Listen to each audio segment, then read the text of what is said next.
ನಮಸ್ಕಾರ ಸ್ನೇಹಿತರೆ, ನಾನು ನಿಮ್ಮ ಪ್ರೀತಿಯ ರಾಜಧಾರಿ ಶ್ರೀನಿವಾಸ. ನೀವು ನೋಡ್ತಾ ಇದ್ದೀರಿ ರಾಜಧಾರಿ ಟಿವಿ. ರಾಜಧಾರಿ ಟಿವಿಗೆ ನಿಮಗೆಲ್ಲರಿಗೂ ಸ್ವಾಗತ. ನೋಡಿ, ಏನಾಗುತ್ತೆ ಅಂತಂದರೆ ಹಳೆಯ ಗಾದೆಯ ಮಾತುಗಳೆಲ್ಲ ಯಾವತ್ತೂ ಸತ್ಯವಾಗಿರುತ್ತೆ. ಅದು ಸದಾ ಕಾಲಕ್ಕೂ, ಆ ಕಾಲ ಈ ಕಾಲ ಅಂತ ಏನಿಲ್ಲ. ಯಾಕೆ ನಾನು ಈ ಮಾತನ್ನು ಹೇಳ್ತಾ ಇದ್ದೀನಿ ಅಂತಂದರೆ, ಮಹಾಪತನ, ಮನುಷ್ಯ ದುರಂಕಾರಕ್ಕೆ ಅಥವಾ ತಾನೇ ಸರ್ವಶ್ರೇಷ್ಠ ಅಂದ್ಕೊಂಡ್ರೆ ಏನಾಗುತ್ತೆ ಅಂತಂದರೆ ಮಹಾಪತನ ಆಗುತ್ತೆ. ಚರಿತ್ರೆ ನಮಗೆ ಪಾಠವನ್ನು ಹೇಳುತ್ತೆ. ಇತಿಹಾಸವನ್ನು ನಾವು ಯಾವತ್ತೂ ಮರಿಬಾರ್ದು. ಇತಿಹಾಸದ ಅಧ್ಯಯನ ಬಹಳ ಮುಖ್ಯ. ಅನೇಕ ರಾಜ ಸಾಮ್ರಾಟರು ಪರಂಪರಾಗತದಿಂದ ಅಧಿಕಾರವನ್ನು ಅನುಭವಿಸ್ಕೊಂಡು ಬಂದವರು ಇವತ್ತು ಕೋಟೆಗಳನ್ನು ಬಿಟ್ಟು, ಅರಮನೆಗಳನ್ನು ಬಿಟ್ಟು, ಅವರ ವಂಶಜರು ಎಲ್ಲೆಲ್ಲಿದ್ದಾರೋ ಗೊತ್ತಿಲ್ಲ, ಅಷ್ಟು ಕಷ್ಟದಲ್ಲಿದ್ದಾರೆ. ಅವರೆಲ್ಲ ರಾಜರಾಗೇ ಉಳಿದಿಲ್ಲ. ಯಾಕೆ ಈ ಮಾತನ್ನು ಹೇಳ್ತಾ ಇದ್ದೀನಿ ಅಂತಂದರೆ, ಪ್ರಜಾಪ್ರಭುತ್ವದ 2026ನೇ ಈ ಒಂದು ಘಟ್ಟದಲ್ಲಿ ಸರ್ವರು ಸಮಾನರು ಅನ್ನೋದು ಸಂವಿಧಾನ. ಅಂಥದ್ರಲ್ಲಿ ಪ್ರಜಾಸತ್ತಾತ್ಮಕ ದೇಶ ಭಾರತ ದೇಶದಲ್ಲಿ ಇವತ್ತಿನ ಒಂದು ದೃಶ್ಯ ನಿಮಗೆ ಪ್ರಜಾಪ್ರಭುತ್ವದ ಸಂವಿಧಾನದ ಅಮೂಲ್ಯ ಶಕ್ತಿ ಏನು, ಅದ್ಭುತವಾದಂಥ ಶಕ್ತಿ ಏನು ಅಂತ ತೋರಿಸುತ್ತೆ. ಹೌದು, ಪಶ್ಚಿಮ ಬಂಗಾಳ ಅನೇಕ ಭಾರತದ ಶಕ್ತಿ ಪುರುಷರಿಗೆ ಶಕ್ತಿಯನ್ನು, ಜನ್ಮವನ್ನು ಕೊಟ್ಟು ದೇಶದ ಜಾಗೃತಿಗೆ ದಾರಿ ಮಾಡಿಕೊಟ್ಟಂಥ ಇತಿಹಾಸ ಇರುವಂಥ ಪಶ್ಚಿಮ ಬಂಗಾಳ. ರಾಜಾರಾಮ್ ಮೋಹನ್ ರಾಯ್, ವಿವೇಕಾನಂದರು, ಅರವಿಂದ್ ಘೋಷರು, ಅನೇಕ ಮಹಾನ್ ಪುರುಷರು ಹುಟ್ಟಿದಂಥ ಆ ನಾಡು. ಇವತ್ತು ಪಶ್ಚಿಮ ಬಂಗಾಳವನ್ನು 15 ವರ್ಷಗಳ ಕಾಲ ನಿರಂತರವಾಗಿ ಆಳಿದವರು ಮಮತಾ ಬ್ಯಾನರ್ಜಿ. ತೃಣಮೂಲ ಕಾಂಗ್ರೆಸ್ನಿಂದ 2026ರ ಚುನಾವಣೆಯಲ್ಲಿ ಸೋತು ಇವತ್ತು ಎಂತಹ ಪರಿಸ್ಥಿತಿಯಲ್ಲಿದ್ದಾರೆ ಅಂದರೆ, ಅದು ಬಂಗಾಳದ ಬೀದಿಗಳಲ್ಲಿ ಜನ ಕಳ್ಳ ಅಂತ ಕರೆಯುವಂಥ ಪರಿಸ್ಥಿತಿ ಬಂದ್ಬಿಟ್ಟಿದೆ. ಯಾಕೆ ಹಿಂಗಾಯಿತು? ಹಾಗಾದರೆ 15 ವರ್ಷಗಳಲ್ಲಿ ಇವರು ಗಳಿಸಿದ್ದು ಜನಪ್ರಿಯತೆನಲ್ವಾ? ಪ್ರಜಾಪ್ರಭುತ್ವದ ಅಡಿಯಲ್ಲಿ ಇವರು ಎದುರಿಸಿದ ಚುನಾವಣೆನೇ ಅಲ್ವಾ? ಇವರು ಗಳಿಸಿದ ಮತಗಳೆಲ್ಲವೂ ನಿಜವಾಗೂ ಈ ಜನರದ್ದೇನಾ? ಹಾಗಾದರೆ ಅಷ್ಟು ಪ್ರೀತಿ, ಮತಗಳು ಎಲ್ಲವೂ ಸಿಕ್ಕಿ ಅಧಿಕಾರ ಕೊಟ್ಟಂಥ 15 ವರ್ಷಗಳ ನಿರಂತರ ಅಧಿಕಾರಗಳಲ್ಲಿ ಇವರು ಸಾಧಿಸಿದ್ದಾದರೂ ಏನು? ಯಾಕೆ ಮಾತು ಹೇಳ್ತಾ ಇದ್ದೀನಿ ಅಂದರೆ, ಮಮತಾ ಬ್ಯಾನರ್ಜಿಯವರ ಸಂಬಂಧಿ, ಅವರ ಅಳಿಯ ಅಂತಲೇ ಗುರುತಿಸಿಕೊಂಡಿರುವಂಥ ಅಭಿಷೇಕ್ ಬ್ಯಾನರ್ಜಿ ಸಂಸದರು ಇವತ್ತು ಅವರ ಪರಿಸ್ಥಿತಿ ಹೆಂಗಾಗಿದೆ ಅಂತಂದರೆ, ಅಷ್ಟು ಎತ್ತರದಲ್ಲಿ, ಅಷ್ಟು ಜನರ ಮಧ್ಯದಲ್ಲಿ ರಾಜ ಸಾಮ್ರಾಟನಂತೆ ಮೆರೆದವರು ಇವತ್ತು ಬೀದಿಗಳಲ್ಲಿ ಮೊಟ್ಟೆ ಟಮಾಟಗಳಲ್ಲಿ ಒಡೆದಾಡಿಕೊಂಡು ಅವರನ್ನ ಜನ ಕಳ್ಳ ಅಂತ ಕರೀತಾ, ಅವರ ವಿರುದ್ಧವಾಗಿ ಘೋಷಣೆಗಳನ್ನು ಕೂಗ್ತಾ, ಅವರನ್ನ ಹಲ್ಲೆ ಮಾಡೋದಕ್ಕೆ ಯತ್ನ ಪಟ್ಟು ಅವರ ಶರ್ಟ್ನೆಲ್ಲ ಹರಿದಾಕಿ ಹೇಳಕ್ಕಾಗೋದಿಲ್ಲ, ಅಷ್ಟು ಕೆಟ್ಟ ಪರಿಸ್ಥಿತಿ.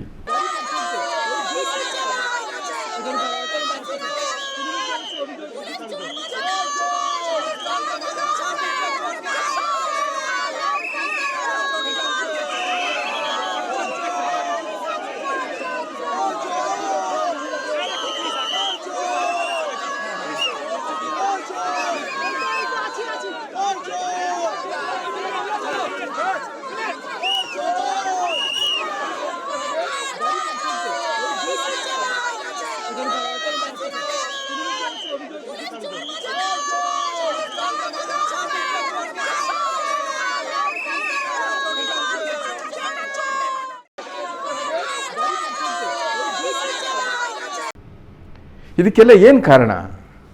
ಭಾರತೀಯ ಜನತಾ ಪಕ್ಷದ ಹೊಸದಾಗಿ ಅಧಿಕಾರ ಬಂದಿರುವಂಥ ರಾಜಕಾರಣಿಗಳು ಮಾಡ್ತಾ ಇದ್ದಾರೆ ಅಂತನಾ? ಯೋಚನೆ ಮಾಡಬೇಕಲ್ವ ನಾವು. ಹಾಗಾದರೆ ಯಾಕೆ ಹಿಂಗಾಯಿತು? ಸದಾ ಕಾಲ ಅಭಿವೃದ್ಧಿ, ಮಾನುಷ್ ಅಂತ ಹೇಳ್ತಾ ಇದ್ರಲ್ಲ ಇವರು. ಹೆಣ್ಣು, ಮಣ್ಣು ಮತ್ತು ಬಂಗಾಳದ ಅಸ್ಮಿತೆ ಅಂತ ಹೇಳ್ತಾ ಇದ್ರಲ್ಲ ಇವರು. ಹಾಗಾದರೆ ಇವರು ಸಿಕ್ಕ ಬಹುಮಾನ ಇದೇನಾ? ಇದನ್ನು ರಾಜಕಾರಣಿಗಳು ಈ ಒಂದು ಈ ಒಂದು ಸಂದರ್ಭ, ಈ ಒಂದು ದೃಶ್ಯದಿಂದ ನಿಜಕ್ಕೂ ಕೂಡ ಒಂದು ಒಳ್ಳೆಯ ಉತ್ತಮವಾದವನ್ನು ಪಾಠವನ್ನು ಕಲ್ತ್ಕೊಬೋದು. ಏಕೆಂತಂದರೆ ಜನಗಳು ಯಾವಾಗ ಹ್ಯಾಕ್ ತಿರುಗ್ತಾರೆ ಅಂತ ಗೊತ್ತಾಗೋದಿಲ್ಲ. ಆದರೆ ಧೋರಣೆಗಳ ವಿರುದ್ಧ, ದೌರ್ಜನ್ಯದ ವಿರುದ್ಧ ಸಿಡಿದೇಳುವಂಥದ್ದು ಭಾರತದ ಪ್ರಜಾಪ್ರಭುತ್ವ. ಇವತ್ತು ನಾವು ಅದನ್ನೇ ನೋಡಿದ್ವಿ. ಹಾಗಾದರೆ ಈ ರೀತಿ ಹಿಂಸೆ ಮಾಡೋದು, ಹಲ್ಲೆ ಮಾಡೋದು ಪ್ರಜಾಪ್ರಭುತ್ವನ ಅಲ್ಲ. ಧಿಕ್ಕಾರವನ್ನು ಕೂಗೋದು, ತಮ್ಮನ್ನ ಸರ್ವಾಧಿಕಾರಿಗಳಂತೆ ಮೆರೆಸ್ಕೊಂಡು, ಹೀನವಾಗಿ ನೋಡಿಕೊಂಡು, ಹಿಂಸೆಯನ್ನು ಮಾಡಿಕೊಂಡು, ಎದುರಿಸಿ ಬೆದರಿಸಿ ಪ್ರಭಾವವನ್ನು ಬಿಡ್ತಾ ಇದ್ರಂತಲ್ಲ, ಆ ರಾಜಕಾರಣಿಗಳ ಆ ಒಂದು ಮೈಂಡು, ಆ ಒಂದು ಬುದ್ಧಿಮಟ್ಟ ಇವತ್ತು ಇದನ್ನು ನೋಡಿ ಕಲಿಬೇಕು. ತೃಣಮೂಲ ಕಾಂಗ್ರೆಸ್ಸು ಸಂಸದನ್ನ, ಭಾಳಷ್ಟು ಜನ ಸಂಸದನ್ನು ಇಟ್ಕೊಂಡಿದ್ರು ಕೂಡ ಇವತ್ತು ಧೂಳಿಪಟವಾಗಿದೆ. ಅಲ್ಲಿ ಶ್ರೀರಾಮ್ ಅಂತ ಕೂಗೋದಕ್ಕೂ ಕೂಡ ಅಲ್ಲಿ ಅಧಿಕಾರ ಇರಲಿಲ್ಲ. ಶ್ರೀರಾಮ್ ಅಂತ ಕೂಗಿದ್ರೆ ಇಳಿದು ಅವ್ರನ್ನ ಹುಡುಕಿ ಹೊಡಿತಾ ಇದ್ರು. ಇವತ್ತು ಆ ಬಂಗಾಳದಲ್ಲಿ ಎಲ್ಲಿ ಹೋದ್ರೂ ಕೂಡ ಶ್ರೀರಾಮ್ ಅಂತ ಕರಿಬೋದು. ಅಂತಾರಾಷ್ಟ್ರೀಯ ಗಡಿಗೆ ಇವತ್ತು ಫೆನ್ಸ್ ಆಗ್ತಾ ಇದ್ದಾರೆ, ಬೇಲಿ ಆಗ್ತಾ ಇದ್ದಾರೆ. ಬಾಂಗ್ಲಾದೇಶ ಮತ್ತು ಭಾರತ ದೇಶದ ನಡುವಿನ ಗಡಿಯನ್ನ ಬೇಲಿ ಹಾಕೋದಕ್ಕೆ ಬಿಡ್ತಿರ್ಲಿಲ್ಲ ಮಮತಾ ಬ್ಯಾನರ್ಜಿಯವರು. ಈಗ ಅದಕ್ಕೆ ಗಡಿಗೆ ಒಂದು ಬೇಲಿ ತಂತಿಯನ್ನು ಹಾಕಿದ್ದಾರೆ. ನುಸುಳುಕೋರರು ಇನ್ನು ಮುಂದೆ ಹೆಚ್ಚಿಗೆ ಬರಬಾರದು ಅಂತ. ಹಾಗೇನೆ ಯಾರ್ಯಾರು ಬಾಂಗ್ಲಾದೇಶಿಗರು ಇಲ್ಲಿಗೆ ಬಂದಿದ್ದಾರೋ ಅವ್ರಿಗೆಲ್ಲ ಒಂದು ಅವಧಿ ಕೊಟ್ಟು ಹೋಗಿ ಅಂತ ಕೂಡ ಹೇಳಿದ್ದಾಗಿದೆ. ಇಷ್ಟೆಲ್ಲ ನಡೆದ ಮೇಲೆ ಇವತ್ತು ಪಶ್ಚಿಮ ಬಂಗಾಳದಲ್ಲಿ ಒಬ್ಬ ಸಂತ್ರಸ್ತರ ಮನೆಗೆ ಧಾವಿಸಿದಂಥ ಅಭಿಷೇಕ್ ಬ್ಯಾನರ್ಜಿಗೆ ಜನ ಸಾರ್ವಜನಿಕವಾಗಿ ಗೂಸವನ್ನು ಕೊಟ್ಟಿದ್ದಾರೆ. ಅಭಿಷೇಕ್ ಬ್ಯಾನರ್ಜಿಯವರು ಅಮಿತ್ ಶಾ, ಭಾರತ ದೇಶದ ಗೃಹ ಸಚಿವ ಅಮಿತ್ ಶಾ ಅವರಿಗೆ, ನೀನು ನಿಮ್ಮ ಅಪ್ಪನ ಮಗನಾಗಿದ್ರೆ ಬಂಗಾಳದ ನೆಲಕ್ಕೆ ಮೇ 4ನೇ ತಾರೀಕು ನಂತರ ಬಾ, ನಿನಗೆ 7 তারিখে তৃণমূল আরামবাগ জিতুক বা হারুক,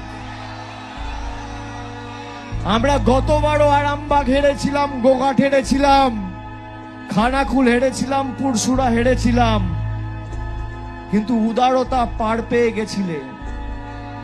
এবার আমি নিজে দায়িত্বে থাকব। 4 তারিখ 12টার পরে কোন জল্লাদের কত ক্ষমতা আর কার দিল্লির বাবা কাকে বাঁচাতে আসে আমি 4 তারিখ দেখব। ಭಾರತದ ಗೃಹ ಸಚಿವನಿಗೆ ಸಂಸದನಾಗಿ ಅಭಿಷೇಕ್ ಬ್ಯಾನರ್ಜಿ ಆ ಮಟ್ಟದಲ್ಲಿ ಎದುರಿಸಿ ಹೇಳಿದ್ರು. ಇವತ್ತು ಬೀದಿಗಳಲ್ಲಿ ಒದೆ ತಿಂತಾ ಇದ್ದಾರೆ. ಇದು ನಾವು ಯಾವುದೇ ಪಕ್ಷವನ್ನು ಉದ್ದೇಶಿಸಿ ಹೇಳ್ತಾ ಇಲ್ಲ. ರಾಜಕಾರಣಿಗಳನ್ನು ಎಲ್ಲರೂ ಕೂಡ ಸಹಿಸ್ಕೊಂಡ್ಬಿಡ್ತಾರೆ, ಸದಾಕಾಲ ಸೆಲೆಬ್ರಿಟಿ ಆಗಿ ಕಾಣ್ತಾರೆ, ನಮ್ಮನ್ನು ಯಾವತ್ತೂ ನಾಯಕರಾಗಿ ಕಾಣ್ತಾರೆ. ನಾವು ಮಾಡಿದ್ದೆಲ್ಲವೂ ಸರಿ, ನಾವು ಕೈ ತೋರಿಸಿದ್ದೆಲ್ಲನೂ ಕಾನೂನು, ನಾನು ಹೇಳಿದ್ದೆಲ್ಲ ಶಾಸನ ಅಂತ ಸರ್ವಾಧಿಕಾರ ಏನಾದರೂ ಮೆರೆದ್ರೆ ಅವರ ಅಧೋಗತಿ ನೋಡಿ. ಇದೇ ಸ್ಥಿತಿ. ಸಂಸದ ಅಭಿಷೇಕ್ ಬ್ಯಾನರ್ಜಿ ಬೀದಿಗಳಲ್ಲಿ ನೋಡಿ ಹೆಂಗಸರು ಅವರನ್ನ ಚೋರ್ ಅಂತ ಕರಿತಾ ಇದ್ದಾರೆ. ಮೊಬೈಲ್ಗಳಲ್ಲಿ ಅವರು ಓಡೋಗೋದನ್ನ ಎಲ್ಲವನ್ನು ಕೂಡ ಮೊಬೈಲ್ಗಳಲ್ಲಿ ಚಿತ್ರಿಸ್ಕೊಳ್ತಾ ಇದ್ದಾರೆ. ಅಲ್ಲಿ ನೀವು ನೋಡ್ತಾ ಇರ್ಬೋದು, ಆ ಕಲ್ಲು ತುರಿತಾ ಇದ್ದಾರೆ, ಮೊಟ್ಟೆ ತುರಿತಾ ಇದ್ದಾರೆ, ಅವರು ಹೆಲ್ಮೆಟ್ಟನ್ನು ಕೀಳುವಂಥ ಪ್ರಯತ್ನವನ್ನು ಪಡ್ತಾ ಇದ್ದಾರೆ. ಆದರೂ ಕೂಡ ಅಭಿಷೇಕ್ ಬ್ಯಾನರ್ಜಿ ಅವ್ರನ್ನ ಬಹಳ ಜನ ರಕ್ಷಣೆ ಮಾಡಿದ್ರು ಕೂಡ ಸಂಸದರು ಈ ವಧೆಗಳಿಂದ ಏನು ಪಾರಾಗಿಲ್ಲ. ಇವೆಲ್ಲವನ್ನು ನಾವು ಗಮನಿಸಿದ್ರೆ ರಾಜಕಾರಣಿಗಳು ಎಷ್ಟು ಎಚ್ಚರವಾಗಿ ತಮ್ಮ ವ್ಯಕ್ತಿತ್ವವನ್ನು ಕಾಪಾಡಿಕೊಳ್ಬೇಕು, ತಮ್ಮ ನಡವಳಿಕೆಗಳನ್ನು ಉಳಿಸ್ಕೊಳ್ಬೇಕು. ಮನುಷ್ಯರಂದರೆ 4,000 ಕೊಟ್ಟರೆ ಓಟ್ ಹಾಕ್ಬಿಡ್ತಾರೆ, 2,000 ಕೊಟ್ಟರೆ ಓಟ್ ಹಾಕ್ಬಿಡ್ತಾರೆ ಅಂತ ಓಟಿಗಾಗಿ ಬಂದವರಲ್ಲ ಅನ್ನೋದನ್ನ ಅವರು ತಿಳ್ಕೊಳ್ಬೇಕು. ಮತದಾರರ ಹಕ್ಕು, ನಮ್ಮ ಜನಸೇವೆಗೆ ಅಂತ ನಾವಿರೋದು ಅನ್ನೋದನ್ನು ರಾಜಕಾರಣಿಗಳು ಅಧಿಕಾರದಲ್ಲಿದ್ದಾಗ ಅರ್ಥ ಮಾಡ್ಕೊಳ್ಬೇಕು. ಅಲ್ಲೇನಾದರೂ ಹಳಿ ತಪ್ಪಿದ್ರೆ ನೋಡಿ ಜನ ಹೇಗೆ ಬದಲಾವಣೆ ಆಗ್ತಾರೆ ಅಂತ. ಇದೇ ಜನ ಅವತ್ತು ಹೆಗಲ ಮೇಲೆ ಕೂರಿಸ್ಕೊಂಡು ಇವ್ರನ್ನ ಮೆರೆಸಿದ್ರು, ಸಾಮ್ರಾಟ್ರಂತೆ. ಇವತ್ತು ಅದೇ ಜನ ನೆಲಕ್ಕಾಕಿ ಕೊಡುತ್ತಾ ಇದ್ದಾರೆ. ಇದೇ ನಮ್ಮ ಭಾರತ ದೇಶದ ಪ್ರಜಾಪ್ರಭುತ್ವದ ಮತ್ತು ಸಂವಿಧಾನದ ಶಕ್ತಿ. ನೋಡಿದ್ರಲ್ಲ ಸ್ನೇಹಿತರೆ, ಏನೆಲ್ಲ ನಾವು ಬದುಕಿನಲ್ಲಿ ನೋಡ್ತಾ ಇದ್ದೀವಿ, ಇದೆಲ್ಲವೂ ಪಾಠವೇ. ಹಾಗಾಗಿ ಇನ್ನೊಂದಷ್ಟು ವಿಷಯಗಳ ಜೊತೆ ಮತ್ತೆ ನಾನು ನಿಮ್ಗೆ ಸಿಗ್ತೀನಿ. ಅಲ್ಲಿವರೆಗೂ ನೋಡ್ತಾ ಇರಿ, ಇದು ರಾಜಧಾನಿ ಟಿವಿ. ನಮ್ಮ ಚಾನಲ್ನ ಲೈಕ್ ಮಾಡಿ, ಶೇರ್ ಮಾಡಿ, ಹಾಗೆ ಸಬ್ಸ್ಕ್ರೈಬ್ ಮಾಡಿ ಅಂತ ಹೇಳ್ತಾ ನಮಸ್ಕಾರ. ರಾಜಧಾನಿ ಟಿವಿ, ಅಡೆತಡೆ ಇಲ್ಲದ ಪ್ರಜಾದಾರಿ.